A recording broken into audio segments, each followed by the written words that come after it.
Shirt show. All right, let's go. Shirt show! Talking shirt! Shirt show! Talking shirt! Shirt show! Talking shirt!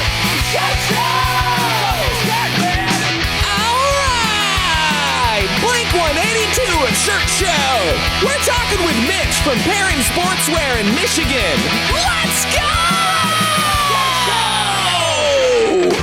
Hey there, cutie patootie. I got to turn you up in my ears, though. Hang on. That's what they all say. I know. Do you like my easy strip? I do, yeah. That's awesome. Thank you. Is that from a show?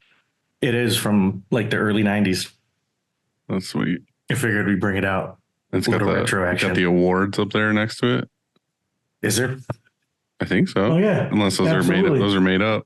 No, those are Printing United Awards and a Green Conscious Award for biotechnology. Wow. You Yeah. fancy. Yeah, I know. I know. So what's That's what new? we How's do, it man. going? Oh, dude. Haven't seen you in a while. At Printing United, I think I saw you for 14 seconds. Yeah, and It all 14 was- seconds of it, you were telling me how ready to go home you were. Dude, I had like that was the end of a bender for me. It was like I think I traveled 11 of 12 weeks coming into that show, and I was just like, I was toasted, dude. It was tough. I can tell. I know. But- It's a tough time when Alex of all people is like, I'm gonna go home, go to bed at 7:00. That's it. I was. You're usually the done. late dog where I see know. you randomly on the street at 3 a.m. Oh, I hope not that late, but yeah, but no question, dude. I was just tired. Yeah. And anyways, everything's good. I mean, the sales of the show are good. Mm-hmm. We're busy as ever. We have the biggest backlog ever at both Easiway and Bluewater. So we're just, I don't know.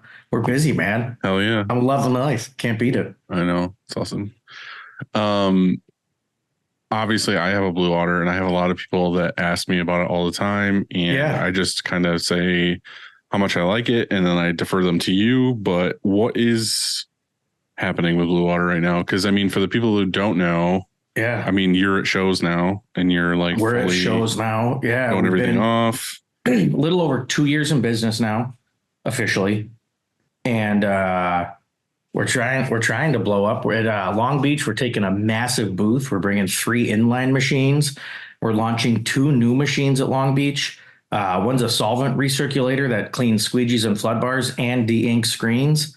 And then we're launching a new mini machine for all the mid-level shops. It'll be like a ecologically priced machine that does a complete reclaim job. So I don't know. We can do this a little bit. I'm going to try to get this in before the guest gets in, but Yeah. give me, and we've talked about this, give me the reasoning without throwing people under the bus, why you saw kind of like a hole or a better way to go about it than what's out there currently. I think Because I think that's the thing. That was the thing for me. I mean, we're Yeah. friends, but Yeah. that's kind of why I was like all in. But like, I was noticing when I was researching different units that there was issues with all of them, and I was like, well, which is? And then you get to the point where you're like, which is the lesser of two evils? Like, I know they're all going to do the job, but like, there's this problem with these machines, and there's this problem with these machines, and kind of you were the Goldilocks sweetness in the middle. Well, we just tried to change what's done, right? So we're historically known for selling dip tanks, right? Like that's what we've done for the last, 30 of the 40 years we've been in business. And I looked at all the automated machines. I said, they're either a step or too short. They're just not, they all clean screens, but it's an inefficient way to do it. Right. So they're, all our competitors run the solvent first. The big sell for me too was like, if anybody's going to sell me a machine to clean screens, it's going to be the guy who fucking knows everything and sells everything that has to do with cleaning screens. Well, I mean, I appreciate that. I love it. But I'm just saying, A lot of if you're, I know, but if you're an equipment manufacturer, and all you've done is make screen printing equipment, and then you're like, oh, now we're going to make a reclaim unit. That's cool. Yeah, and I'm it's tough. sure, and it's great, but like, wouldn't you want to go to the guy who this is his career? This is literally just this part of the And whole I think some of our competitors do the same thing. I don't know what happened whenever automated screen cleaning equipment was invented, but some guy came out with a design. I don't know who it was. I'm sure it was long ago. And everyone said, yeah, that works. And they all just kind of made different versions of the same machine. Right. And so we made a different machine entirely. Our order of operations is different. How we approach it's different. The finishing touches we put in the machine are different. And so I think that's what massively sets us apart. It's the order of operations, which is reduces chemical cost and cleans a screen the way you would clean it manually anyways. Right.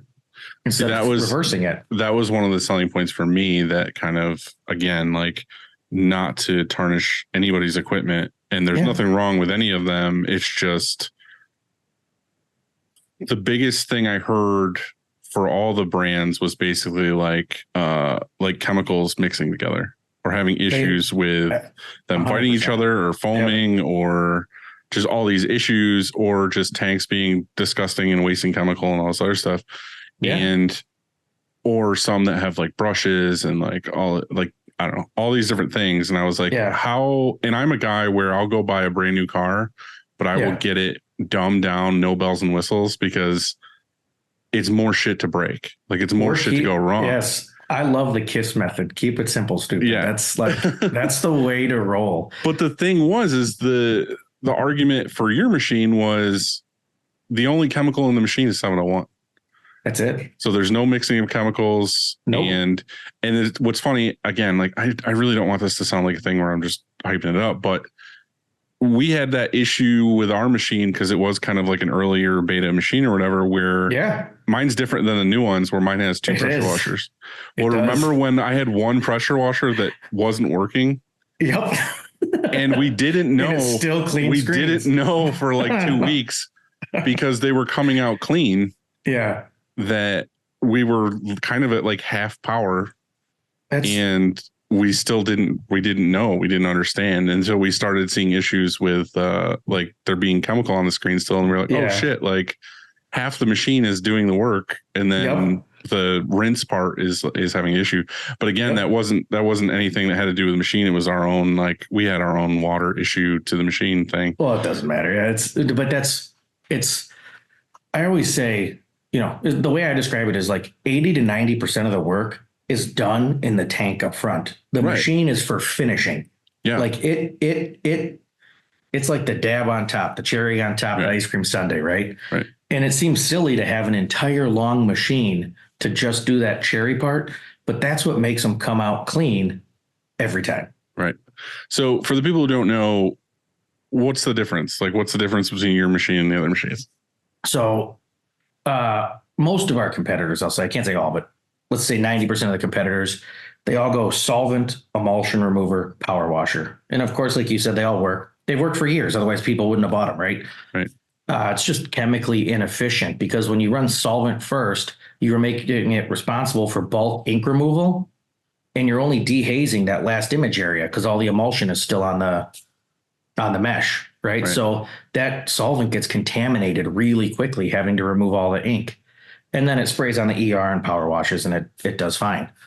With our machine, when you take it out of the tank and put it on the belt, it power washes the ink and the emulsion off first. So you're using an inexpensive dip tank chemical to do a lot of the work and then power wash all the dirty off the screen in the first chamber. So then by the time you hit the we call 701 chamber, but the solvent chamber, you end up dehazing and degreasing the entire open mesh versus just that last image area. Right. And the solvent stays clean 3, 4, 5 times as long because the only ink that's getting in there is the little bit of haze left in the screen, not that bulk ink. So the chemical cost drops. Yeah. And then we have a flood rinser and we have air knives at the end of the machine. So it dries the screens as it goes out. And we got all kinds of like, a lot of things we do that other people don't is we put blowers inside of the machine to keep water where water should be and chemical where chemical should be. And so we isolate our chambers really well so we don't get that drag out you were talking about before. Yeah. And like you said, though, like you have this long machine that just kind of does the finishing, but it's kind of like the first foot of the machine takes all the shit off. It does. And then the other, whatever it is, like 6, 8 feet or whatever, is just like kind of like pressure washing and flood rinsing and just making sure it's like super clean. That's it. But the other cool part was the air knives, because where we live, we have like town water. So we have like minerals and all this other stuff in the water. Yep. And when we were taking them out wet and racking them, we ended up with fish eyes in the emulsion because just the water from calcium and other things. Yeah. Right. So the air knives were making it to where the water was basically, it's not dry, but it's no. It's not dripping. It's like it knocks off the bulk water so that when you do put them in a screen rack, when you're walking them over to the screen room, you don't end up with those drips in the mesh. Right. They're mostly handled. But it's awesome that it's what it is today. I mean, just from when it started. And the reason why I wanted to have you on as my co-host today is I wanted to talk a little bit about Bluewater because I've been asked a lot about it, and I wanted you to kind of like demystify, I guess, some of that stuff. Yeah. But also, me and you have both had multiple conversations about labor. Oh yeah. And dealing with that. And our guest today, Mitch at Perrin, obviously has like 300 employees. That's unreal, man. I want to ask him, crazy. The cherry on top I want to ask him is like, how do you manage and retain 300 people? I mean, their shop's bigger, smaller, whatever, but just 300 people in general to me sounds disgusting. And like it's that terrible, number one. It sounds like a lot, right? And two, like the training process, like you're obviously having to onboard people frequently. Like, how do you handle that training process? Right. Well, for you, like a newer company, you're more looking for people to do manufacturing, to make these machines and people to install these machines and everything like that. And that's why I'm saying, like, I don't know. I think like we need someone like Mitch to be like it's okay. You're like, you know what I mean? Like just a nice guiding sensei calm us down and be like, what the fuck are you guys worried about? You got like 10 employees, and then this is how you handle this. Right. It's like, I'm this way because I deal with this many people, but I don't know. It's just one of those things. It's like, it's nerve wracking. And I had multiple meetings today here where I was just talking about like employees and figuring things out. And it's just like,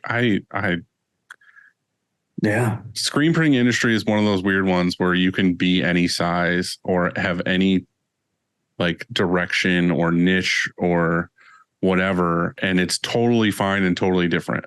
Yes. It's not like you have to be Mitch to be a good screen printer. No, it's just a different direction, or even what we deem as successful, right? I mean, definitely. It's I mean, how many little manual shops do you see that are just crushing it right now? Oh yeah, definitely. Or just like on the beach and they print shirts here and there and they just live their life and it's amazing. Life seems spectacular. I know. Yeah. But I am curious as to like the level of what we do to be like, okay, let's do this to where it's, 15, 16, 20 autos and 300 people and like multiple shifts, scheduling and all of shifts and just the whole thing. Scheduling, training, all of it. Just how do you manage all of that? Hold on. I totally forgot about sponsors. You get to hear your own sponsor. It's going to be weird. I love it. No, it's perfect. Okay. You probably don't have a Frank button, but what are you talking about? Oh, you do have a Frank button. I got a Frank button. All right. You got to hit me with it. Frank. Okay. You got to do my parts. I don't have them.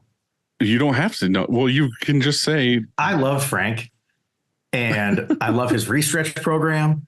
And I think he's a great guy. He's a great guy. And you should all visit him at Long Beach. Mm-hmm. I don't know if I don't want to speak for Frank, but I don't know if he likes visitors at his actual place. But you should visit that show. Yeah, for sure. I mean, he's like, his place is packed. Yeah. It's amazing to see. He's busy. He's got stuff stacked everywhere. Like, it's a pretty amazing shop. It is. It really is. All right. It all starts with a screen, and whether it's new stretches or restretches, Frank and his team do it the best. To find out more, go to graphicscreenfashion.com, FFFFF, rank.com, or greatfuckingscreens.com. Boom. All right. I'm not even going to do the normal fucking Easiway pitch. This is your own thing. You can sell yourself right now. Tell us about Easiway, Well, Alex. I think we are the most diverse and versatile screen chemical company in this industry right now. From California compliant products, low VOC, to high quality, efficient products, to our ability to integrate chemicals into machines. Come talk to us. We'll be in Long Beach in a really big way, in the biggest booth we've been in ever. Because Easiway, it's the easiest way. And you're welcome for that slogan, by the way. I love it. It's been adapted by a few other podcasters, I see. I know. That's always funny. And our own social media team, and basically everything now. The funny thing is I don't even think of other like chemical companies anymore. Well, you shouldn't. No, I know, but I'm just saying, like, there's no comparison anymore. I can't. Love you, buddy. Can't go back on you. It's so great. Graphic Source is your source for production ready digital art and remote art staffing. Go to graphicsource.com and let them run your art department so you can focus on running your business. Again, I mean, we're all super close with those guys. So we have nice things to say and things that we can't talk about publicly. But Vegas. Great people. I know. Great people. I'm excited for Long Beach. Me too. I'm so jacked. Nick just texted me the other day. Me and Nick kind of have this little weird connection with FBM Bike Company. And he texted me a picture of his bike. And I'm jealous because he has one that I want and I don't have. But love you, Nick, Lucas, that's awesome. The whole team. Heck yeah. Good people. Choosing the right emulsion for your shop is complicated. And that's why we love Chromaline. Go to chromaline.com to watch Kev's vids or contact him on Instagram at the Emulsion Guru and get the answers you need. Again, Kevin, fucking thank you for everything that you do. I was just talking to Bill this morning about a job that we're doing. And there was like the smallest, tiniest detail in the design that we didn't even know was there, but came out because of the laser. So pretty stoked on that. Dude, it's both stuff you want to keep, and sometimes you got to redo how you do art because there's stuff there that you didn't know was there. Well, that was the thing. And I talked about this in like an episode or two ago, I think, where you go from film to like an eye image and you're like, oh my God, like there's so much detail that we didn't have before. And then you go from that to laser and all this other stuff. And again, it's like another jump where you're like, I didn't even know this existed. Exactly. Like you do the SAPs, you do the whole thing, you blow it out. You're like, yeah, this is definitely what it's supposed to look like. But you're not realizing that there's dots that aren't blowing out that you didn't even see or could fathom them being there. And now you can get it to where they are, exposing and all this other stuff. And then they come out and like, again, there was just like this weird fucking like Viking structure guy. And at his feet was flames. But in the flames, apparently there were faces that we never saw before. And the last time we printed this, we printed it on the eye image. Yeah. And we, again, just printed it with laser. And we were like all these like halftones of faces in these flames that we didn't even notice were there the first time. Yeah. And so I guess like Bill was sending pictures to Kevin and it was just like, basically it's just like thank yous. So it was great. If you're not using DTF or screen print transfers in your shop, you're doing it wrong. We have partnered with Howard Custom Transfers to get you the transfer you need fast. Check them out at howardct.com. Again, I can't fucking say thank you to Candy enough. She's like killing it right now with we have probably just got an hour ago delivered like 8,000 tags. Dude, that were all pre-cut, pre-sorted, ready to go. All we got to do is slide in a PO and an image and send it out to them to press. And she's been on the ball with that stuff. And it's funny. The whole team there is awesome. I love Howard. I feel like we've just been talking about nothing but like, I mean, we talk about a lot of things, but we've been talking a lot about DTF and the Mile Boys. Yeah. And it's been a hot ticket. I know. And did you see Scott's fans that he posted last night? Yes. You signed an NDA. I'm just kidding. Yeah. It's, can't talk about it. Can't talk about it. I forgot. No, it's a smooth move. Mm-hmm. He's the king. Well, it's funny that he's King Screen, but He is King Screen. he is the king of He figures film out now. he figures out how to do transfers quicker and better than everyone. Mm-hmm. He's the guy. How's New York tea? I took a break on it for a while. I noticed. That's why I'm asking. I had a lot going on and like, I don't know, just trying to figure stuff out. And then I just kind of was like, I don't have time to fuck around with this right now. I have like 5 designs ready to go. And I also have ordered the shirts. Everything's out there. I just need to. Feel like a Christmas, like, what do you call them? The problem. You don't call him the boogeyman. You call him, what do you guys call him out there? Krampus? Bigfoot? Krampus? Bigfoot, No, not yeah. Krampus. We got Bigfoots out there, man. Yeah. Like a Christmas Bigfoot. Well, the problem is that with this stuff, you can't be in the moment to a degree, because if you're like, oh, I want to do a Halloween design, or I want to do a Christmas design, or I want to do something that's holiday, like if it's not just like a generic, like fun design, you should be doing it like 4 months in advance. Yeah. Like I had a Halloween one that was awesome. And I was like, by the time I got it done and shirts ordered and ready and like I had room on the schedule to put it in 2 days. It was like 2 weeks before Halloween. Yeah. And I was like, there's no point in putting this up, because by the time we get it printed and shipped, it's going to be like it's gone. a week of the week of Halloween. It's I get it. not going to work. So I don't know. I'm ready for 2024. I'm just going to start it back up and pushing it on Instagram and see what happens. Again, for me, it was just like a fun project to be like, I know. Yeah, for sure. this is something to do, but which is also funny too, because there's another New York thing that I stumbled across that I see now. They're doing like a shirt of the month, and they're like very, like they weren't in my territory, like in my niche of like weird shit like aliens and Sasquatch and all that sort of stuff. Yeah. And their tea of the month shirts for the last 2 months, because they've only done it twice, are like aliens and Sasquatch and all that sort of stuff. So I'm like, dude, it's like these motherfuckers.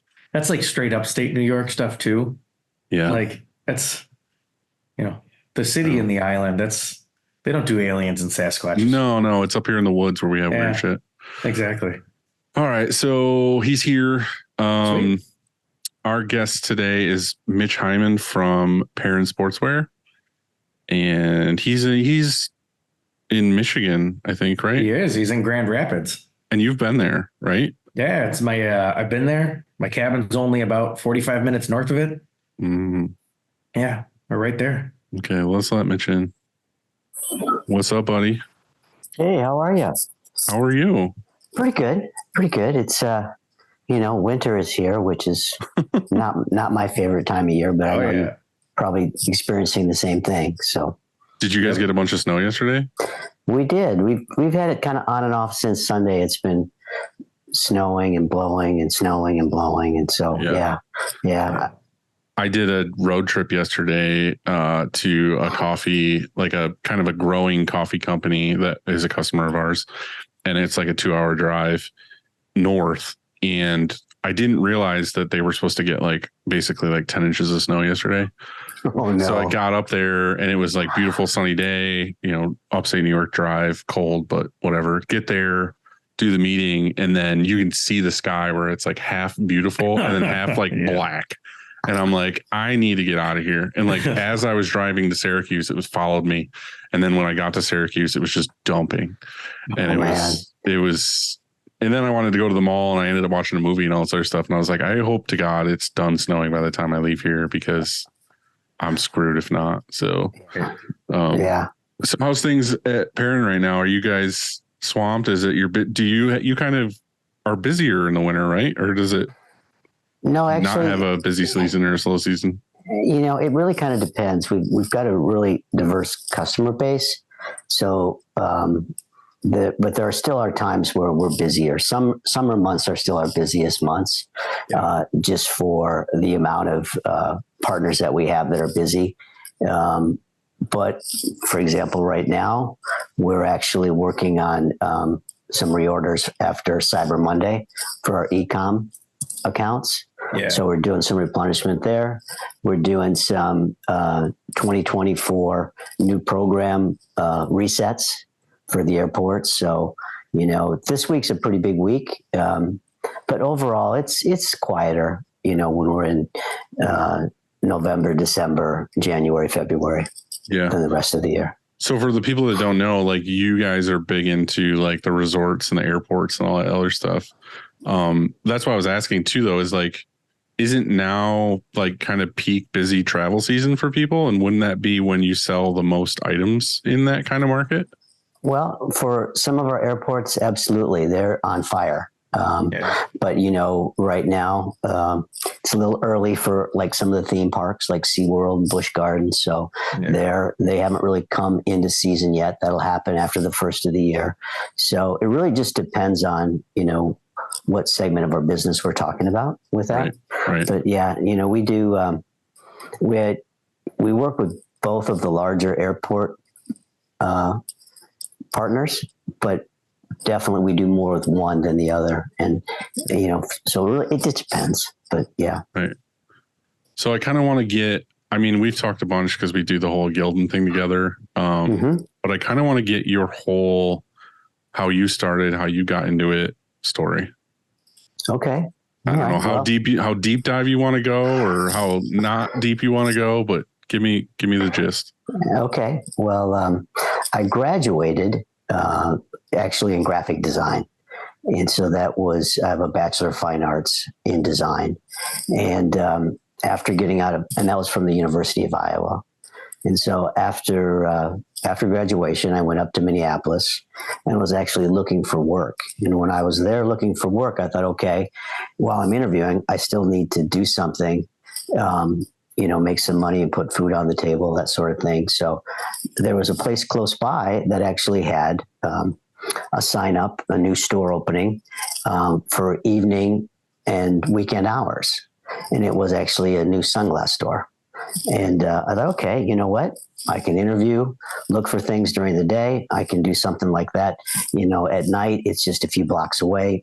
Should be great. So I go in, I interview for a part-time job, and I ended up taking a position managing the store. So here I am with a degree in graphic design, and I'm selling sunglasses. So they're pulling randos off the street and giving them manager positions for the sunglasses. Yeah, right. Yeah. So, but it sounded really good because they had 30 stores, and they're like, you know what? We're going to fly you out to Breckenridge.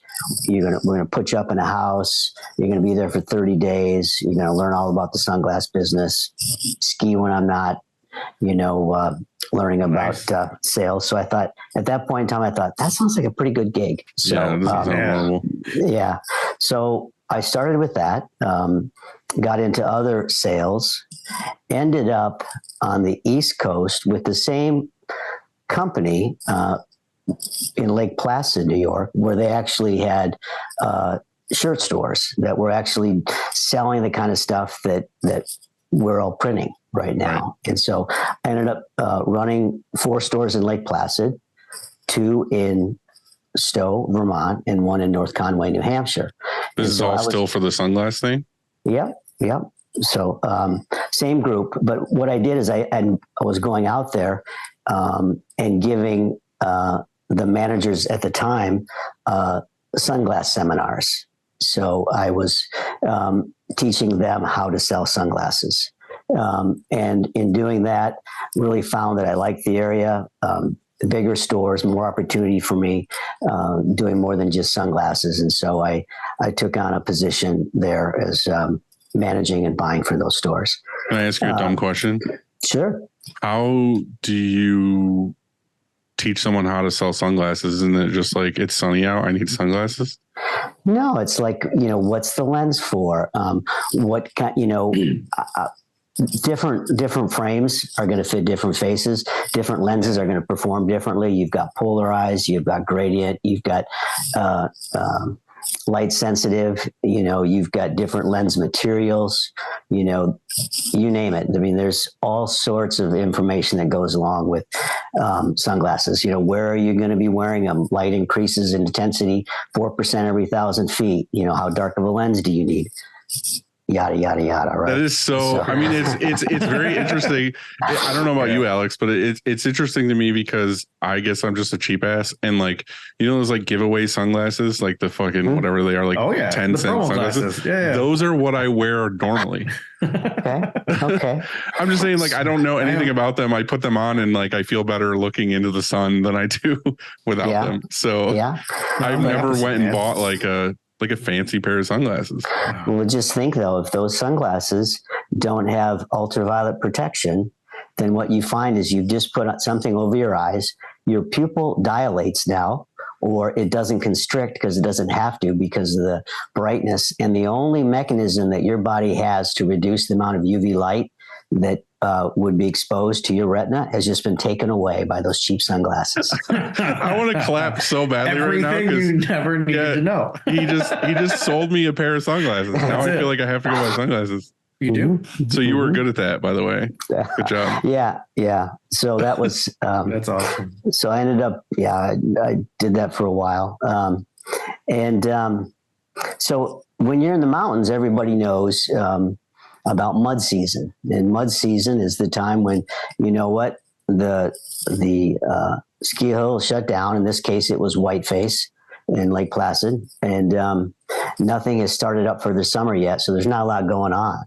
So I had an opportunity to go back to Minnesota, where the owner of these stores lived, and he had decided that he was going to start repping, independent sales rep, in the screen printed apparel business. And so I went back and helped him rep for a month and found out that I really loved it. Liked it a lot more than I did the retail side of things. And so, of course, being a buyer, I had a real good understanding of what, these accounts were looking for, because it was all the same things that I had been looking for as a buyer. So it was a real natural, easy transition for me to get to the other side of the business. Mm-hmm.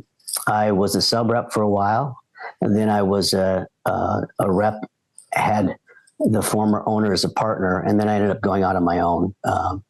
And from there, one of the lines that I was carrying was Perrin.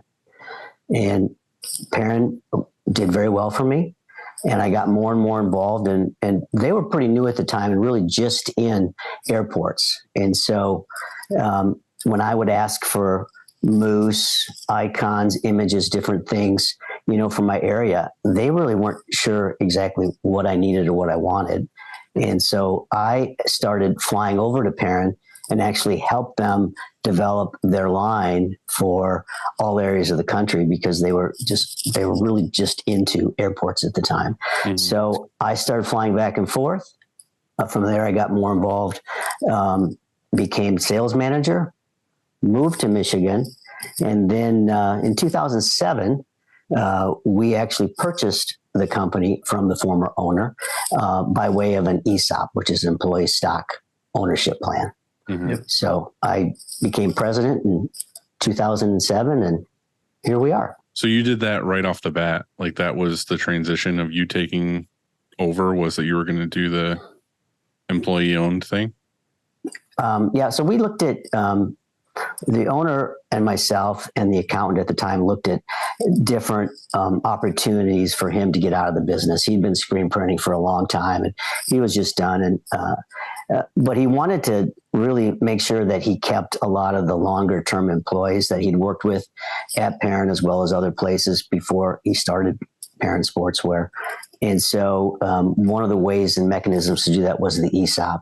You sell the company to, an investment group, and they're going to strip it, downsize it, lean and mean, and sell it in 5 to 7 years. And he didn't want that. So, right. So this was his way of kind of maintaining that legacy. And because me and Alex were both talking about this before you came on, but what does that mean? And how do you go about doing something like that? Like, what's the benefit of doing that over just like a model of you owning it and they're just your employees? And go ahead. That's all right. I was just wondering if he did, 100% of it right away, if it was, 51%. I mean, I have so many questions on how that was structured. Yeah. So longer term employees were immediately 100% vested. And if you were a startup today, there's a vesting period, which you're fully vested after your 6th year. So it's kind of one of those, you're 20%, 40%, 60%, 80%, 100%. So type deal. So basically what an ESOP does is it allows employees to buy the company without having to have that typical and historical financial capital. It works differently through an ESOP trust, which is actually funded from a bank. And then we actually take that money, pay it off, and then pay back the trust. And then once we did that, I think we paid it off, and we did quite well. I think it was just 5 years when we paid that off. And then during that time, also what an ESOP does, since it's employee owned, is you actually own stock in the company. And in our case, you get a percentage of stock based on, what your salary is there. It gets capped after a while. So you're going to get stock allotted to you. That is just something that is awarded through the ESOP. Based on the stock performance and based on the company contribution, then is how you are going to determine that value of that stock. So do they just get as the company grows, they're getting more and more chunks? stock. Yeah. Okay. Yeah. They say that, I think some of the most recent data is we're looking at ESOPs just on the whole in the US, that the average ESOP stockholder has around $130,000 in their account. Sure. So with our math, the way we've looked at it, conservatively, let's say you were to start at Perrin today, and after 20 years and just working, not just working, but working at an hourly rate at an entry level position, you work here for 20 years.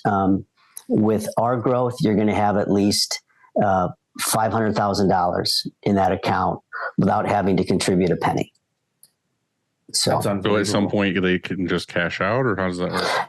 So so if they leave, there's a waiting period of up to 5 years before they can receive that money. We can hold off up to 5 years if we want to. Now we don't. We actually pay out the following year that someone leaves the company. So we're going to distribute those distributions. And then at 55, you can actually start to diversify like 25% of those funds. If you want to start putting them somewhere else, you can. Oh, cool. Okay. So. Did you have any more questions on that, Alex, or was that something you've ever looked into doing? It was your stuff. Yeah, I mean, I think, just in general, there was a lot of the boomer generation had started a lot of companies after World War II, and at some point, somewhere around that year, I think ESOPs have become a great option for them because, if you don't have an exit strategy, it's a perfect one for long-term employees. Right. Yeah. And, it's a way that they feel invested, in the company. The thing about an ESOP is you have to keep promoting it and reminding people that everything they do every day is going right, not only to the bottom line, but their bottom line with that. So that's really important when you are an ESOP, is that you're continually promoting that fact. And when you did it in the beginning, was it the 5 year or 6 year mark that was that the vested 100% upfront deal, or did you stagger that over time? Because you said the long-term employees got 100% vested up front. Is that based on that 6 year mark that you started with? So they got it right away. So they got 100% of the contributions immediately. Everyone else, has had to go through the vesting period for that piece with it. So, but it's pretty cool. I mean, since 2007, we've paid out distributions from stock of over $28 million. Unreal. That's awesome. Yeah. That's just so cool. I love it. I feel like a lot of this episode is going to be this, but one thing that we were talking about before, and again, me and Alex have talked on the phone personally just about like employees and retention and hiring and how it's a nightmare right now and everything like that. Do you feel like this is a good way to keep people like invested in you? Like they're not just willy-nilly or leaving, or your employee retention? Is it like they're more invested for sure that they're not going anywhere? It helps. It also, what we have the option of doing annual distributions. And so that's really important. If the stock is doing well, the company's performing well, then I'm going to look at the annual ESOP meeting, doing a distribution of cash. So I'll say, I'll take $300,000 and say, okay, we're going to divvy that up based on everyone's current stock allocation. And so when you do that, and we've done it most years, but not every year. So with that, that really gets the people that, are in the program excited, at those meetings. I mean, we're giving away checks that are, 12,000, 5,000, to people that, are working the floor, they just put their time in, and so that's beneficial. And then it's also, it's beneficial after you're vested. Early on, everyone is like, okay, yeah, it's great, but I still need to put food on the table and I still have my bills to pay. And so, it's once you've been here a while and you see that grow, then it helps still. But if you've got people in the industry and they know they want to stay in this industry, and that's just another benefit that we offer, then it helps. So you've got to keep them interested for like 6 years before you can kind of see like, okay, this is a lifer now. Whereas I feel like we've talked here at my shop where it kind of seems, we call it like the printer's curse, where basically like you keep someone like 5-6 years, they go from the point of being like super invested to kind of like bored. And then like now they're like grumpy printers where they're the best. Anybody who comes in under them doesn't know jack shit, like all this other stuff. And then they either become toxic or we have to put them in another position. So I'm wondering, you got it structured to where at 6 years they're fully vested. And now it's like, well, they should play ball because they're technically like part of the company. They're a piece of the pie. Yeah, exactly. A piece of the pie is a good way to put it. Yeah. I think the other advantage that we have is because of the size of our company. It's very easy for us to look at creating new positions, moving people into different departments and doing things that, smaller shops can't do. We have a lot of success stories here. We write some of our own software, in this day and age in our business, you have to. And so our best software developer actually started in separations and on second shift. And when I first started, I was putting in a lot of long days and long nights. And so about 9:30, I'd get up, kind of walk around, go out into the plant and go into the seps. And he was the only guy in there. So I always kind of felt like I needed to stop in and say hi to him, see what's going on, kind of thing. And just by happenstance, I find out that, he likes to write code. And so it's finding that kind of stuff and having the ability, because of the size of our company, that you can kind of put people, where their passions lie, and smaller shops don't have the ability to do that. And I think that really helps us with retention too. Yeah. Because in a smaller shop, you're pulling someone from a department. And then the hard part is you need to find a new person to put in that department now that you don't already have. Which is the hardest part, but you can kind of shuffle people especially around. When entire departments in these smaller shops can be a singular person, right? I mean, that's a real struggle. You say art department, but it's one dude. It's one guy, exactly. And it's like, we have a lot of printers like that, and that's a tough thing to do. Whereas when you have the ability to have entire departments filled with a team, it's a lot easier to diversify that. So Mitch, when you kind of took over with Perrin, what was the size of the company then? It was probably about 200 people, something like that. Now in the summer months, we'll be at 385. So although, we had some growth. We've actually, as we have, learned how to cross train better, and we've learned to move information better through, some of our software.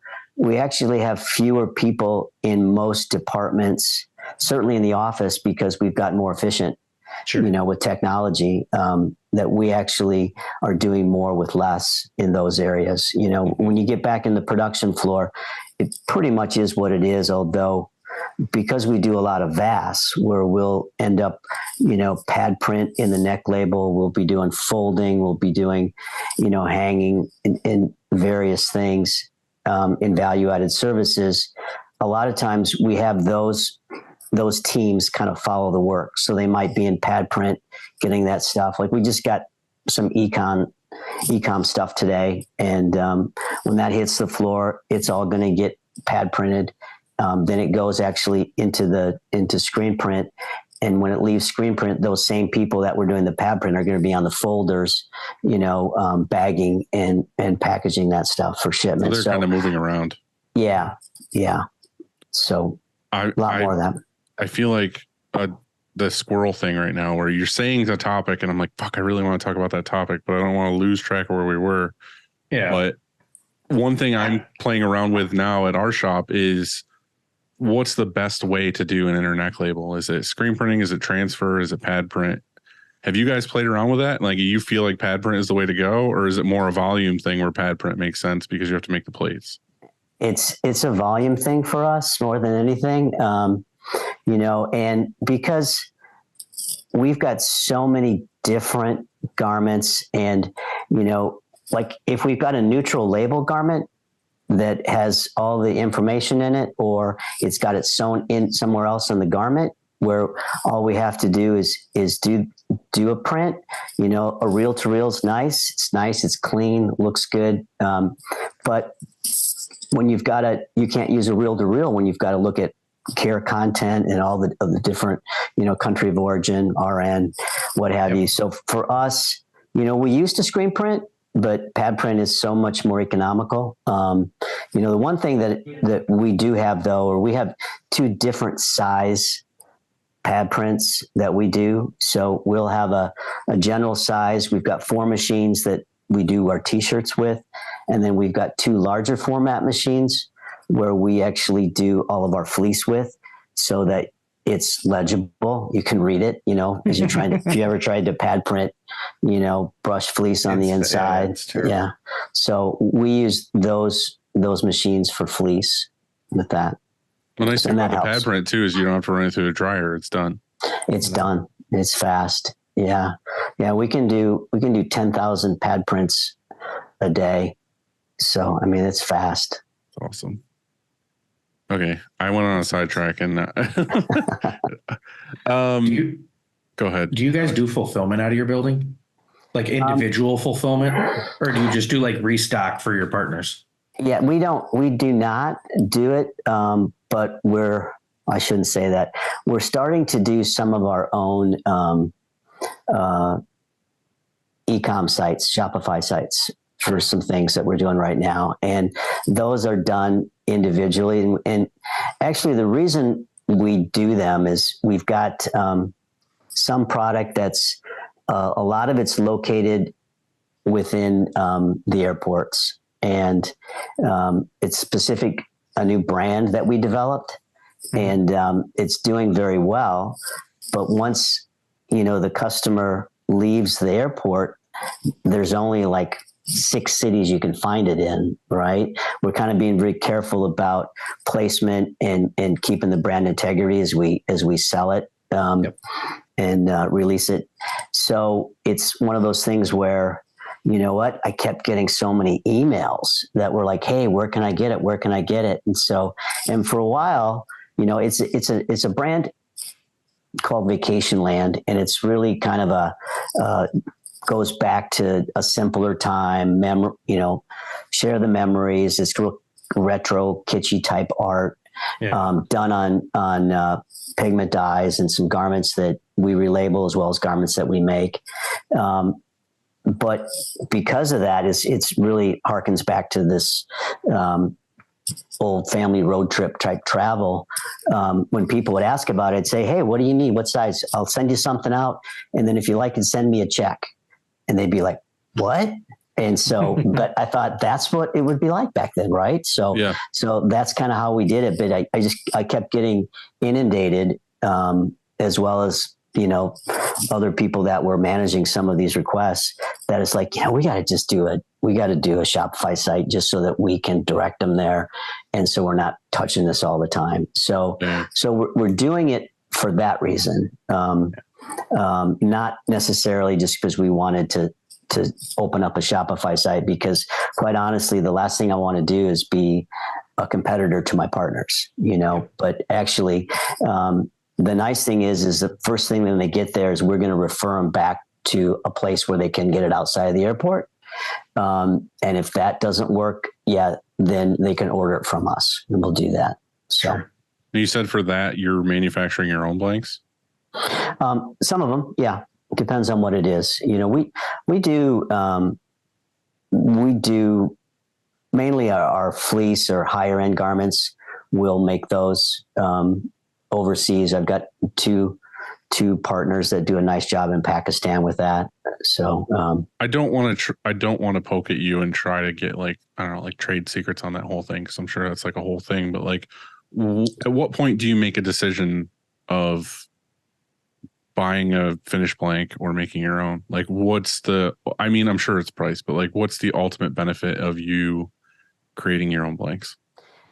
Getting something unique to sit with an assortment, or something you can't get.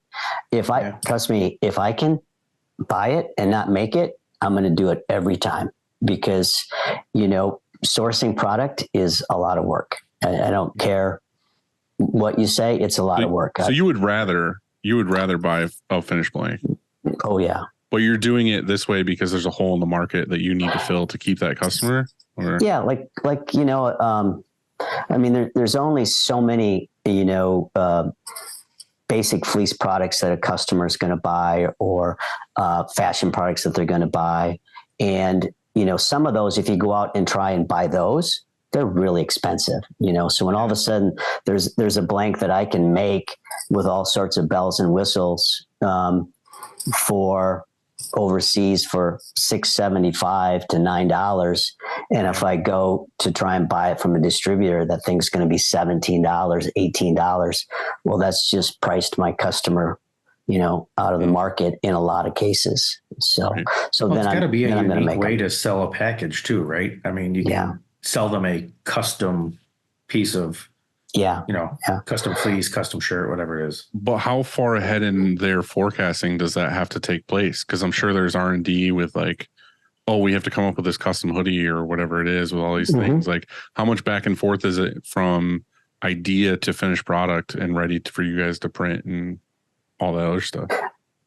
Well, as far as if it's, usually we've got a product in mind, or, you know, the manufacturer is going to send packages of things that are trending or they're doing well with. And then we'll take a look at that and say, okay, we like that, but we need to make it our own. Right. So we'll change the fabrication or change colors, change draw cords, whatever that might be. And that to get that first product back is pretty quick. It's a couple of weeks. From there, once you seal the deal, the fabric's going to get started. Once colors are determined, so then you're going to have you're going to have basically, you know, dye lots, shades that are sent to you, of, you know, does this work? And once you do color approval, you're anywhere from 90 to 120 days with that. So. Do you have any good horror stories of things that you were like, this is a good idea? Oh yeah. I got all kinds of them. I got one right now. Give me one right now. I want to hear. Right now I got one where we thought it'd be really cool to change the color of our label from our white satin that we always do to this blue that's kind of the color of our logo, Perrin Sportswear. Well, they did it on this lady's drop tail quarter zip, beautiful piece. But the color didn't set in the label. So, and all around the collar, there's 6,000 garments that have bits of blue shades with it in it. So, and of course, we've sold some of it. So one, we're like, okay, let's find somebody commercially to clean these. We can't clean them ourselves. We tried cleaners. So then it's like, okay, well, we're not going to send this out to our customers. So we're looking at having it done. We're looking at having replacement product made, and they'll work with you with that kind of stuff most of the time. But, I think back in 2010, I was on the do not sell list in Karachi for some stuff because it was such junk. And I said, I'm not taking it. And it went back and forth. And so, they have their manufacturers guilds over there. And so I was on their There's hit just list a for a fucking while. poster in their office of your face. Exactly. Do not talk Exactly. to me. And then you come in a month later with a fake mustache on. Order With sunglasses. Yeah. You got to have sunglasses too. And sunglasses, right? Yeah. That makes sense. See, there's one thing, like I'm a small fish when it comes to that, but I've always thought of like, it'd be really cool to manufacture like just a black t-shirt, like of size, fit, everything that I like, our label in it. And just like all the bands, all the comic book places, all these, like our number one by far is just like a black t-shirt. So I always thought about that. Like, what does it take to just be like, I just want to order, I don't even know what a good number is. If it's like 10,000, 20,000 pieces of just like black stock, like, in your opinion, from doing this, is it beneficial to be like to do that, or would you just be like, nah, dude, like just buy? Well, it might be beneficial from a standpoint of if you've got a customer that is definitely you can fill that void and there's a need there. Then and it's but I'm not saying one specific customer. I'm saying in general. Say out of my whole bucket of customers, 60% of them are ordering black shirts all day long. I could just pull from stock, be like, oh, all these orders this week are all black. But pull it from our personal black. Do they care about the cut? Most of them are bands. They don't care at all. They just want a black shirt that works. You know what I mean? Well, then it's, is that where you want to put your money, and how fast can you turn it? I mean, there's just a lot of things that are going to go into whether that's important, what's it do for your margins? Can you, can you get a better price for it because it's unique and they can't get it anywhere else? I mean, there's just a lot of factors with that. But I just, over the years, if I can buy it, I'm not going to make it. So I'm just not. So well, that's good advice. I mean, someone who's been around the block. That's what I want to hear. I want to hear, hey, idiot, don't even bother. Don't crush your cash flow buying 20,000 black t-shirts. He's telling me not to, but he's got fucking 10 million in stock in black tees. It's like, you don't want to do that. Yeah.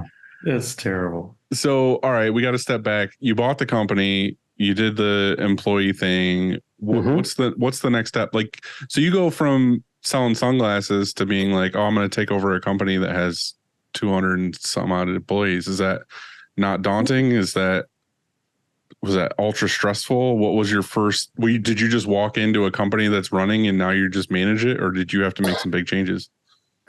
So, there was working here and working as sales manager and working closely with the vice president, who really managed the front office and the art department, and the owner who really managed production. We had a lot of good things going on. I guess you could say, the company had good bones, but there was a lot of things that I could see immediately that there was opportunities to improve, what we had going on. And one of the biggest things is, we have these swinging doors that are physical swinging doors that take you from the front office to the production area. And there was always this mentality, there's two companies depending on what side of the swinging door you're on. And one of the things that I wanted to do is break down that barrier, that mindset of, it's production versus front office, so that it was one company. And of course, with the platform of the ESOP, it kind of gives you the opportunity to do that. But, there's a lot of things that I didn't know until I became president. So like I just assumed we had purchasing department, I assumed when I started looking at what was going on and looking at the books and like, okay, so we've got all this inventory. What classifications are you using for this? Well, we don't use classifications. I'm like, we got 17,000 SKUs and you can't tell me what's active, what's discontinued, what should be promotional or what should be closeout or like, Wow. No. So here to answer your question, how did it go? 3 weeks after I took over as president, Dylan, I got shingles. There you go. No joke. So yeah, It's distress. It was a little unnerving at first, when you start, looking at all of the, the top secret information. But, I good people, very familiar with it. And, I saw a lot of the way people were managed or mismanaged. So I really wasn't concerned about, what we could do as a company or how I could help.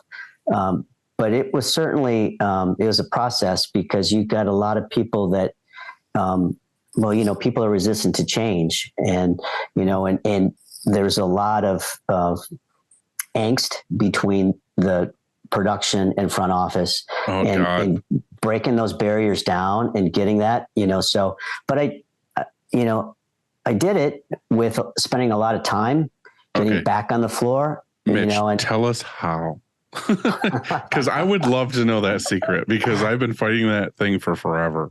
Mm-hmm. Well, I think one of the things that helped me is as president and CEO, I come from a graphic design background, and that is not typical in this industry. Most of the time, a president, CEO is going to come from finance. So, and having that background made it pretty easy for me to get out onto the floor, talk to production. We had a second shift at that time, and I remember it was some of my business with Nickelodeon that we were doing. We were doing SpongeBob and we were doing the big face, and these guys would be trying to run this on second shift, and it's at 9:30, 10 o'clock at night, and they're having issues. And I would go back there and say, okay, all right, just print me the yellow first. Let's start there. Let's look at this problem. Print me the black, whatever, and troubleshoot with them and problem solve. And one of the things that is important to me is to really understand all facets of our business. And so I spent a lot of time in all departments doing that. And I think that's crucial for anyone. If you want people to follow you, you have to know what they do, understand what they do, and then make decisions that impact their department as well as all the departments around them. And so I think being able to contribute there was a big part of getting people to follow me. Mm-hmm. Do you think that it's beneficial to, and this is just like a spitball, and we, Tony at Tiny Fish kind of does this where I don't know if he necessarily does this with office staff or if it's just production, but the rotation thing we kind of talked about before where you said people move around. Do you think it would be beneficial for every person in the office to take a week, a month, whatever it is, to just put them in production and just be like, work in their shoes? That way, how to sell things, or like if this is printable or these are the issues or the whatever, or just to kind of get them to be friendly and on the same page and not just like, these are office people, these are production people. We've done that. Not so much with, we've done that within the department. So within production, we've had someone who managed the screen room actually go down and do pad print. So we've done some of the leadership shifting with that, and we will move people, but we haven't physically taken someone who enters orders in the front and say, you're going to work in another department in production per se, but we have had them shadow where they'll be down there and they will actually spend 2 days, in a department watching them to understand that. What does that mean for what I put on the work order kind of thing? But I'll tell you what was really one of the cool things about the pandemic is, when we opened back up, after being closed for 2 months, we were just inundated with work, and most everyone came back. And I kept people on the payroll through the pandemic. But some of the third shift people did not. Some people just didn't want to come back to work. I mean, I'm sure, we all know that, right? And so the government was paying too well for a little while. Exactly. So what we found we had to do is it was all hands on deck, and we'd have, merchandisers back on a folding machine, and we'd have, artists back there ticketing just to get orders out. And, that was really, that was a great team building experience, and they loved it. And people from front office that were doing jobs back there, they really enjoyed it and felt like, more of a 360 view of what the company looks like. And they were a part of that. So that was one of the good things that came out of the pandemic for us. How do you manage like a production schedule with multiple shifts and all these machines and everything like that? Do you have like I don't want to say this to knock anybody down, but is there like an A team, a B team, C team where you're like, let's do these important jobs during the day, and then like B team who's here at night, a little sleepy, can handle the one colors? Or how do you break that down, and how do you manage a day-to-day schedule? Okay, so there is some of that goes on for sure. We have in screen print, we run 2 shifts. We run a first shift and a third shift. And third shift, we used to run second. We have run 3 shifts at times, but we find that third shift attracts. It's a better shift for families because you're there when the kids, get up. You're there when they come home from school, and that's a better family friendly shift. Second shift tends to be a lot of the night owls, that kind of thing. So we do have all 3 shifts for embroidery. Embroidery, we run 5 days a week, 24 hours a day. And so there we do look at the work that we limit the work on embroidery. It's the smallest shift between the 3. And so they focus on certain product. And same thing for screen print on third. We've got a good crew there, so they can manage just about anything that we throw at them. And they're wonderful for hot market because that gives us the ability to get that jump, right out of the gate. And they're already used to that time frame. They're used to that. Yeah. So it's, we look at it a little bit, Dylan, with that, but we don't have to do it too much. So what was the reasoning for skipping second shift? Well, right now in screen print, we don't have the need for a second shift, so it's just, business is not at a point where I would consider doing a second shift. But you're doing first shift and third shift. Yeah. Yeah. And again, I think most people prefer third over second. Yeah. I would agree. At least that was our experience. No, I agree. Because it's like weirdly in the middle of the day. Yeah. You get a lot of, I don't want to, profile, but you get a lot of younger, single people on second shift because they like to go out afterwards. They don't have families, so they're not worried if they're coming in at 2, 3 o'clock and missing the kids home from school. It's just, it's that, lifestyle that you just typically work in a second. How hard is it to find management for those shifts? It's hard.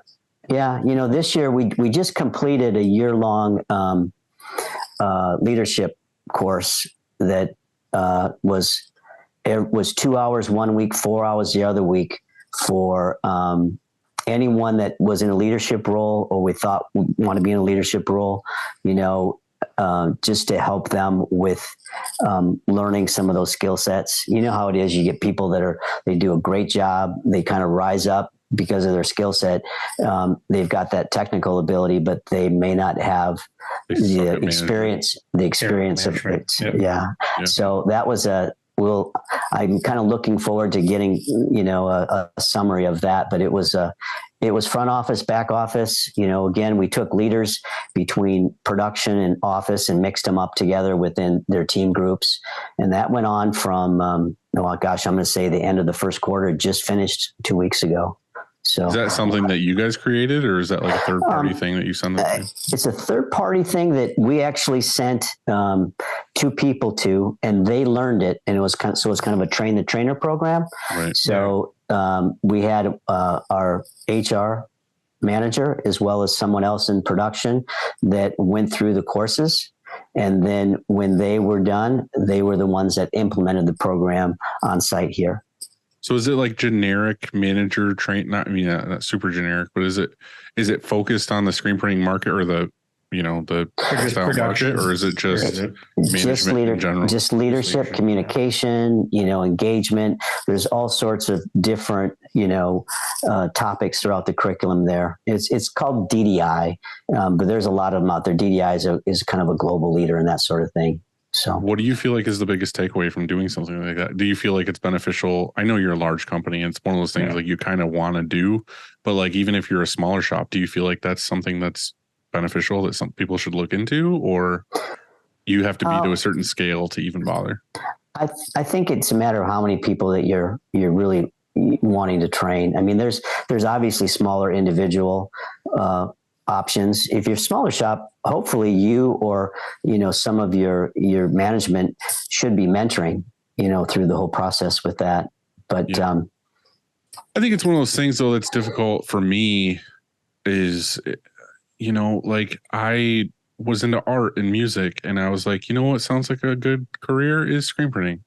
And then you just kind of like grow with it as it goes, and it is what it is. And I literally had this discussion today with a newer employee where I was just like, I'll be honest with you, I'm fucking horrible at confrontation. And I'm just going to tell you right now, like, if you start slacking off or not being great, I'm not going to yell at you. I'm not going to bring you in here. I'm just going to lose respect for you. And I'm probably just going to let you go at some point. Like, I'm not going to be like, oh, you get to work or stop talking and blah, blah. I'm just going to like one day be like, you're not a good fit here anymore. So like, and that sucks. Like, I don't ever say that I'm a great manager of people. And luckily I have Bill, who was like trained in management, and he ran stores and all this other stuff. And when he decided to take over like as production manager, and he was like, I will gladly hire, fire, do any of that. I was like, praise Jesus, because I don't ever want to do that ever. I would rather light myself on fire than fire somebody. Yeah. So I think constructive conversations are hard to have sometimes. Yeah. And Well, they can be in the heat of the moment, right? yeah. I just feel like anybody you talk to about their performance or their whatever, they're never like, you know what? I see your point. They're always just like, it's excuse after excuse, or like, this is why I did this, whatever. And it's just like, I just want you to be an adult. Like, can you just like, Well, I always ask the question when we encounter those situations, and everyone does, is, do they understand the expectation? Did we make that clear? First and foremost, I mean, did we do a good job of setting that expectation with the work, with the professionalism, with whatever, how did we do as leaders? And once we do that, I think and we're sure we've done that. I think it makes some of those situations easier down the road. Yeah. And the thing that I always say is, make sure that if you let anyone go, there's not a surprise. There's no deer in the headlights. Okay. Anyone that, because you know what? People really, in my other thing I say is, people really don't get fired. They work themselves out of a job. Exactly. But anyone, they know it's coming. yeah. So as long as they know, you know what, then we all should be able to sleep at night, because you never really feel good about it. You know, Dylan, maybe there's someone you feel good about it at some point in time, because you've had it with them. But I feel like it's just that I'm naturally like a people pleaser, and I'm empathetic to people's situations where, they're kind of being a shitty employee, and I'm giving them like every option to fix it or help or just do anything I can. And then it comes to the point where you're just like, this just isn't working. Like, I can't do any more for you. And it's, as a business, it doesn't make sense to keep you. So like, I kind of look at them like, what do you want me to do? Like, I literally tried everything to like make this work. So we contract with ADP, and they gave us a whole like PIP form you have to follow. And I have found that to be wildly helpful, because generally, like you said earlier, the expectations are set. And then if they don't meet all of these performance indexes, then I mean, it's probably not a large shocker when you have to sit down and have that conversation. Yeah, I agree. We have a verbal warning, we have a written warning, a second written warning, and after that, it can be third. It could be Mitch, I want to see you fucking like kick a door in and be like, you're fired. I don't want this first warning, second warning bullshit. I want to see you kick it in and be like, get your shit and get out. Yeah, as you get older, you start to mellow a little bit, Dylan. So it's. I'm waiting. I'm waiting for that. So the funny thing is, I've talked to some people and they're like, "Oh, just hire it out. Like hire an HR firm thing or something." Because I don't want to hire like an HR specific person here. They would sit around doing nothing most of the time. But like, I always thought that would be funny to like have me dressed and in my office the way I am, and then I sit down like some lady named Susan in like a blazer, and I'm just like, hey, you're gonna talk to Susan now? And it's like, you know what I mean? It's like super obvious, like what's happening. It's like the Office Space movie when they hire the consultants and they bring them in. It's like obviously this is what's happening, and you're just too much of a Nance to do it yourself. I don't know. I just hate it. But the thing is, when you've got that employee that's not performing or not listening, whatever it is that they're doing, it's not fair to everyone else that's there. That's I always keep that in context too. It's like, Absolutely. we have a responsibility to the employees that are doing it right and doing a good job, that this other person can't be with the company longer. Yeah, you have to keep the culture going. I mean, if you can't let the one toxic person ruin what you have going on. Yeah, absolutely. The best part about it too is that you feel bad, but it's also the weight lift that you feel the next day when that person's gone and everyone shows up to work and they're stoked that like that dark cloud isn't there anymore. Yeah. And then it's like, what took us so long? Right. Yeah. It's always, I've had a couple of those. Yeah. It's interesting.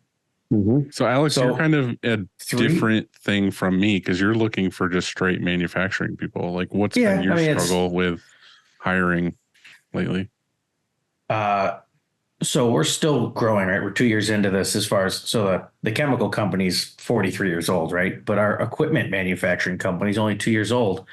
And we're in the phase of, I guess, having trouble as we grow rapidly, creating enough trainers to train new employees. And we're having a lot of fallout because of that. One, I don't know if we're doing a good enough job training because some of the trainers haven't been there long enough to do that. Or I feel like that's just got to be hard with rapid growth. You know what I mean? It's not like a trickle effect over a period of time. You're like, correct. Hey, we have a product and everybody knows who you are and everyone wants to buy that product all of a sudden. And you're like, oh shit, we actually have to make these. I mean, they're great problems to have. And our orders are booked out for months and months. I mean, we're booked through March of next year already, but it's, and then there's always a question of scale of what's the right level to get to not outpace, because you don't want to have to let anyone go, right? So 5 months from now, you have to get to that level. And obviously there's going to be turnover. So you always have to have a few extra people in each department, but I don't know. We're kind of in that struggle of finding our level, I guess, so to speak. And then training. It's, you have some guys that'll show up one day and they say, hey, it's not for me. And that's okay. I have no problem with that. But it eats a lot of time of the managers who do that training when they need to be managing some of the staff operating on the floor as well. And I don't know, it's a conundrum for us. Do you guys have like a specific training staff when you onboard people, or how do you guys handle that?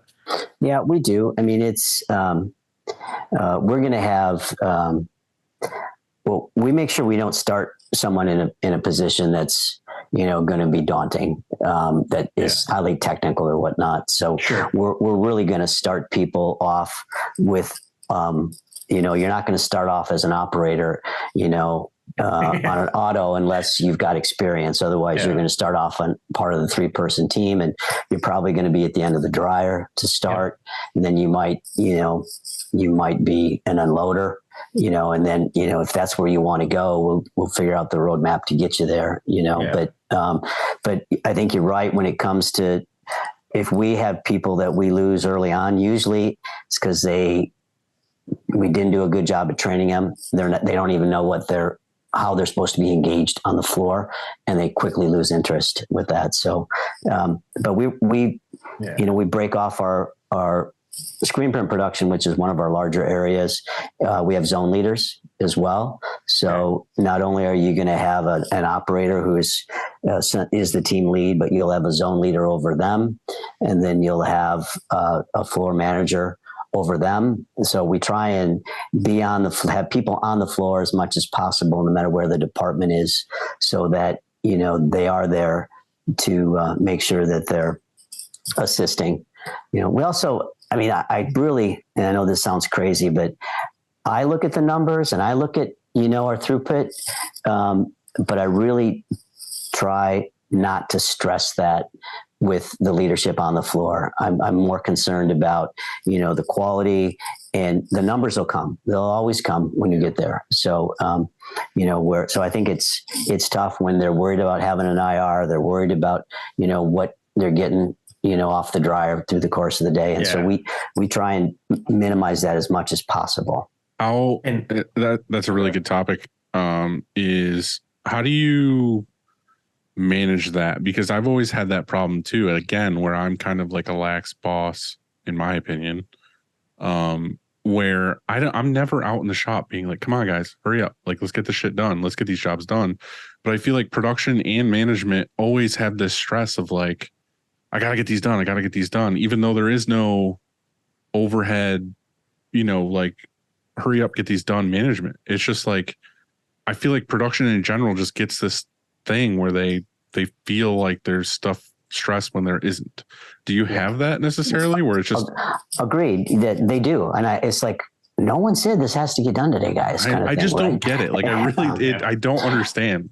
Well, we do on Monday mornings, I do a production management meeting where I meet with all the departments in production, and we look at the work for the week. And that's part of what I do during that week when I say, okay, hey, we've got, 17,000, that is on for, Thursday, plus we're adding another, whatever it is, 10,000 in for Friday, but listen, some of this doesn't have to get done. We're good until next Monday or Tuesday or whatever that is. It's really important that you communicate that kind of thing. And then we do startup meetings in every department in production every morning. So every morning, and it's always the same, it's safety, quality, and then it's units. Okay. That's always, and that gets repeated every day, all day. What are you repeating with safety every day? Just it's safety first, slow down on the high lows. Watch what you're doing. You don't need to step in and grab a garment when the needle's still moving, slow it down, kind of thing. It's, let a wrinkled shirt go, man. 225,000 square feet. People aren't always paying attention with all the stuff going on. So, that's crazy. So, but I think setting that expectation and reminding them, and so they know what they do need to focus on and not helps. But I agree. I think it's just part of the nature of production that they just, I got to get it done. I got to get it done. Like, well, no, you don't. You can stop and ask the question, and so. Well, I think that's the reason why I asked this is because we were talking about scheduling this morning, and also that exact thing of like the stress that comes with it, even though there's no reason for the stress. And it's like, okay, like how do we build out the schedule? Do we do it exactly based on these are the amount of garments we can get done in this time frame? Or do you look at it too of like, All right. So let me give you a scenario because it's going to be easier. Like, I want to know what you would do, Mitch. So right now our calendar is stacked up of just like jobs that come in. I've never really based things on actual time. I just look at the day and I'm like, I think this press can do this. I think this press could do this comfortably. And this press can do this, whatever. But the discussion was from art department was, I really want to start basing things down on exact time of like, okay, well, this job should take a day and a half or whatever it is. And let's plot that on the schedule as this. But my knowing from just 15 years of doing this is we always think it's going to take this long, but 9 times out of 10, we do it faster than we think we're going to do it in. So my argument is I don't want to say that this job is going to take 2 days and put it on the schedule for 2 days when we could probably get it done in a day and a quarter, maybe, or whatever it is.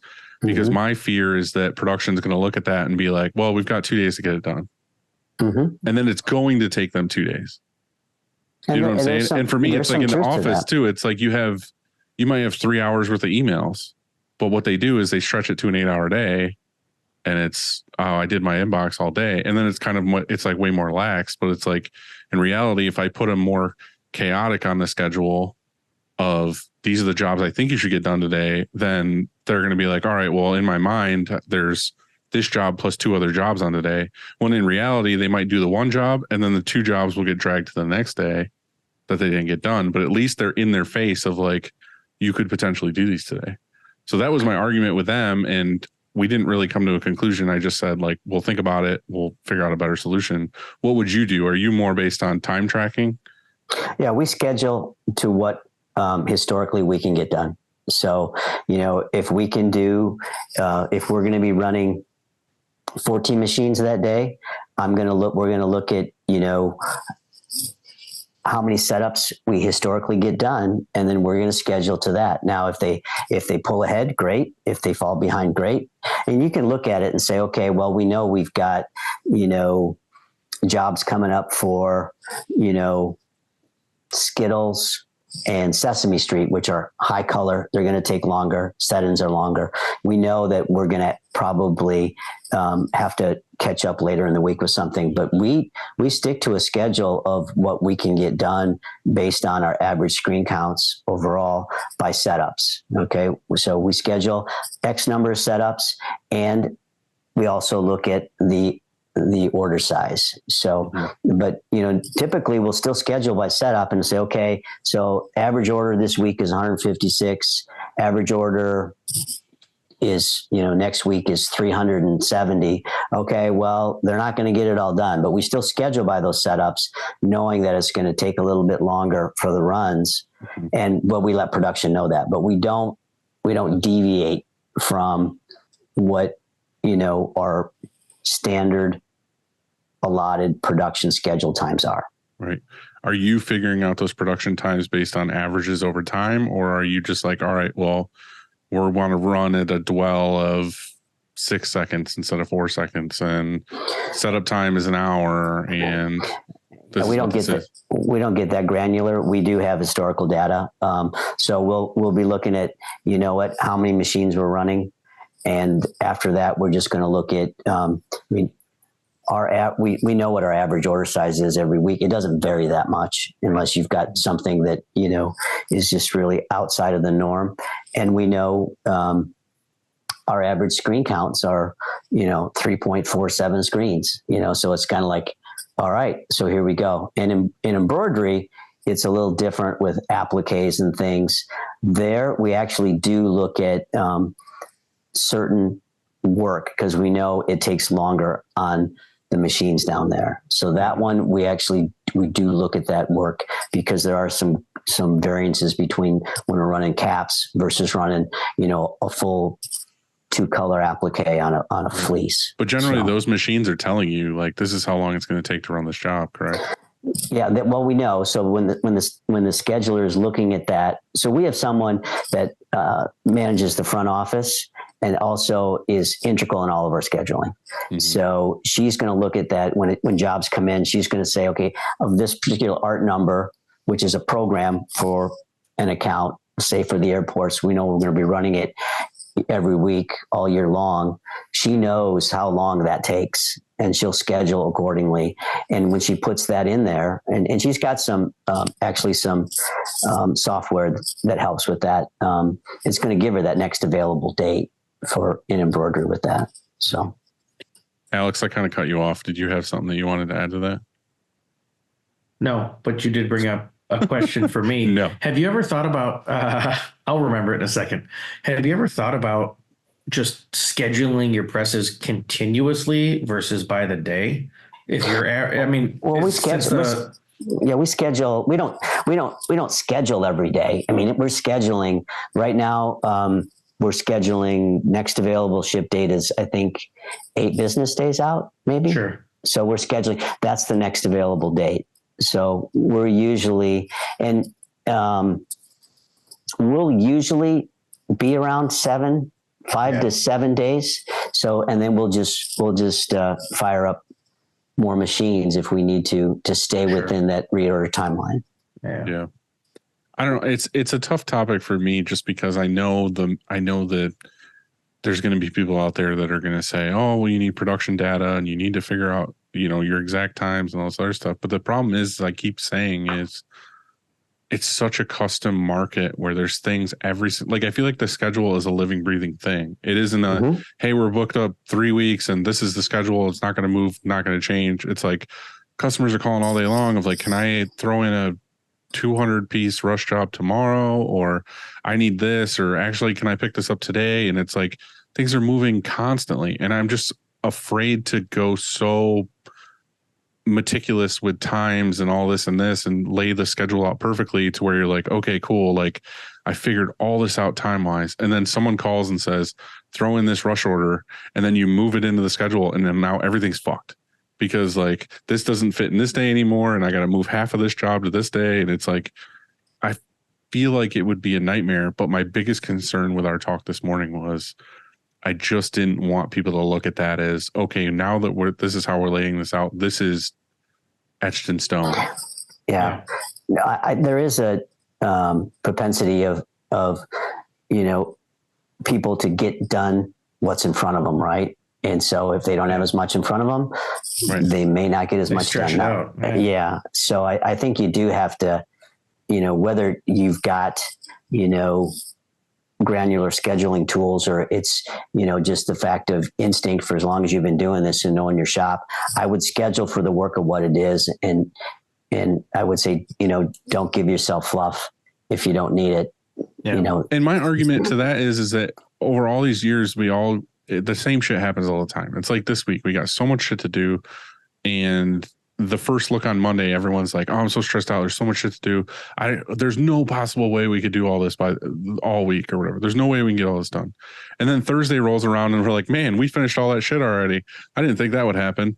And it's like, it's the same story every week. It's like, have you ever thought about just not showing the floor the schedule and maybe just having Bill have it and saying, hey, this is the next job that you're going to do after this one's done? Everybody's fucking examining the schedule all day, every day. I mean, like the office is looking at it because customers are calling and trying to figure out where they can fit stuff in. And production is looking at it because they want to see what's their next job or what tomorrow looks like or whatever. I mean, it's fine. Everyone here is doing a great job with it. I'm just saying that the discussion this morning was, do we change the way we've done things for 15 years? And like, I was just like, I don't know. I need time to think about it. And I thought today I would throw it at you guys and see what you thought. And I don't know. I just don't know.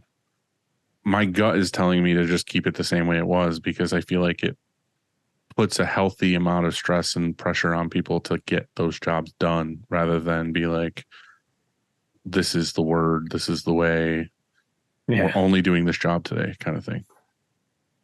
So do they get upset if you take on rush orders or drop-ins? Does that bother them? Not necessarily.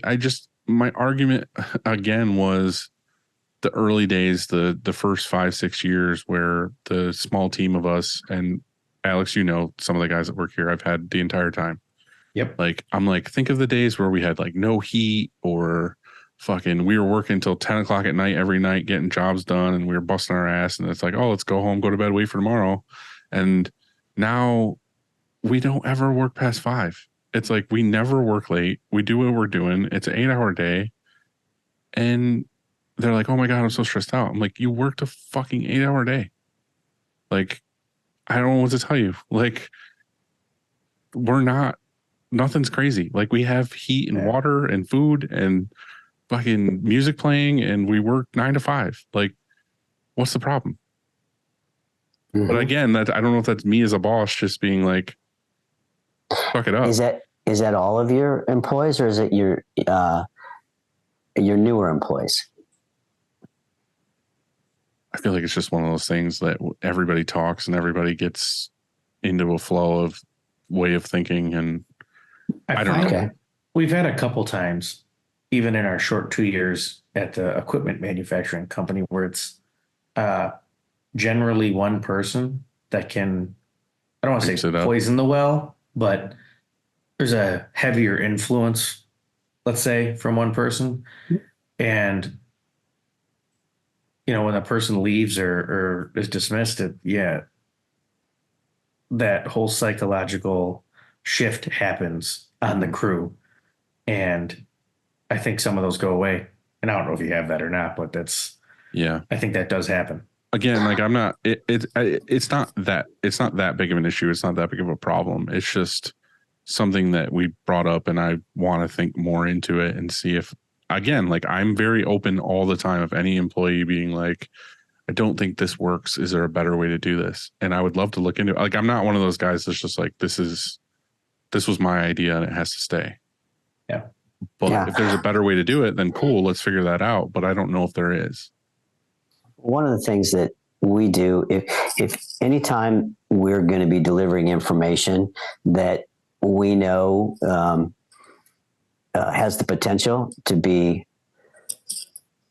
misinterpreted, or there are going to be people that are going to look at it negatively, whether it's negative or not, because you always have that group, we'll pull in, you know, the leadership, zone leaders or whoever that is, and say, okay, you know what, we're going to be, you know, we have an announcement, we have whatever it is, new insurance plan, for example, whatever it could be. And you know, we get their buy-in that, you know what, we need your support. And right away, right up front, as soon as people start talking, because they do, right? They always do, to be, you know, positive and part of the solution. And I don't know if you've got that core that have been with you through those cold, dark, long days, the dark ages, the dark ages, and really have, you know, start to, you know, ask them, lean on them to try and, you know, be out there, because they're on the floor, right? They're in the thick of it, you know, and before it even goes there, to be that force of change, you know, as soon as that happens. I mean, maybe there's a way you can get, you know, that group to really shed some light on what was versus how it is now, and everything is actually, you know, much better. It's one of those things that circles back to what we were talking about earlier, where it's like production versus the sales office. You know what I mean? They sell the jobs and then they have to produce them. And then it's just like builds tension of like, why did you add this job? We don't have time for this, blah, blah, blah, kind of thing. So, yeah. And you're just shaking your head saying, isn't it nice to have work and a paycheck? Yeah. Sometimes. Yeah. It's hard to say from your office. I got a question back to employees. Do you guys promote within a lot? And do you talk about that in the interview process, saying, hey, this is kind of how we do things and this is the structure and the career path here? Or is it kind of like, you know, come in and we need to start training and producing type thing? And then we'll talk about that later. So anytime that we're posting, we post internally first. Okay.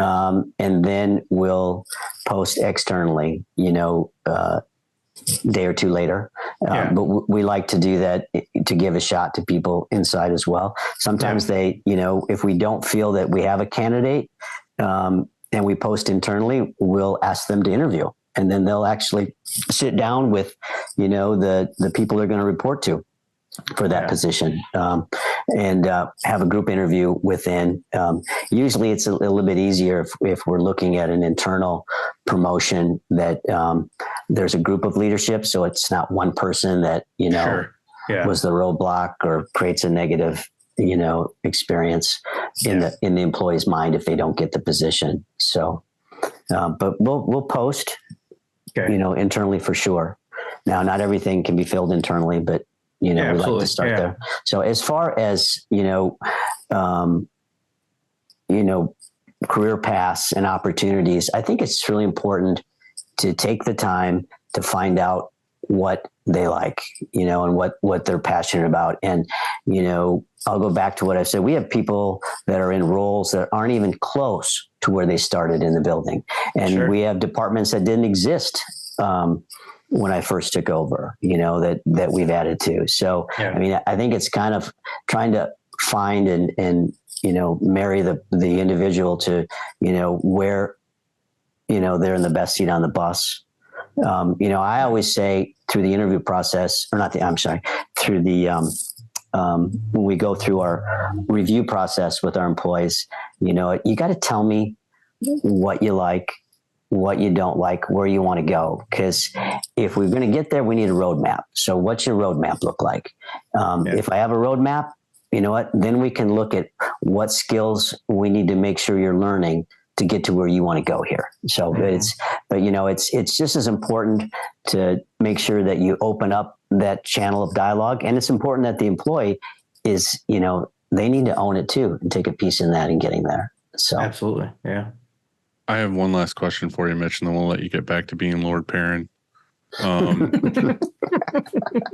Do you hire extra people as insurance policies at your shop, or are you pretty lean with like, this is the amount of people that we need? Or I think Alex was talking before about having like enough management or training staff, and then you lose one and then you're kind of screwed. Like, do you have a department, say like embroidery, where you're like, I could run embroidery with 10 people, but you have 14 or 12 14, because if someone quits, you have that extra, but those two, you're just kind of like, I say insurance policy because that's how I categorize it, is like the money I'm paying for this person, for these extra people, is so that if someone leaves, I have that insurance policy to fill their spot. Do you have a lot of that with, 200, 300 people? So we have, again, since we have, a larger team and a bigger bench to pull from, we can move people around usually within that. I try not to overhire, but I also, like on Monday, I had the conversation. I said, okay, how many operators do we have right now? If we were to be slammed tomorrow, can we fire up all 18? And I know we can't, because we had some of our operators went down to embroidery this year because we've been so slammed all year with that.